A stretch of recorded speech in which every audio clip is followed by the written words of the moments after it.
ఆవకాయ ఆంజనేయ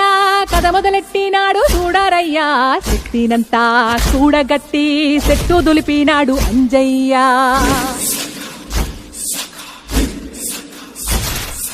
ఎర్ర ఛాయ కోటి అవతార వెంటమాయ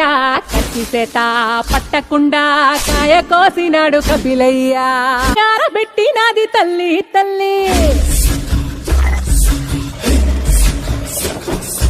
గండు పిల్లి ధూళి గట్టి గగిరొస్తే గొడ్డు కారం ముక్క మునిగి పైకి పొక్కుతుంటే చిన్న తల్లి కంటిరెప్ప నంటకుండా తిప్పే కాలివాటం సట్టి నిండా సరుకు కుక్కి ఉట్టి నెట్టి ముగ్గెట్టి ఎట్టి పెద్ద దేవుడసలగలేక అంత పెద్ద దేవుడసలగలేక అవదాడి తీసి రుసు సంపాదించాడు రో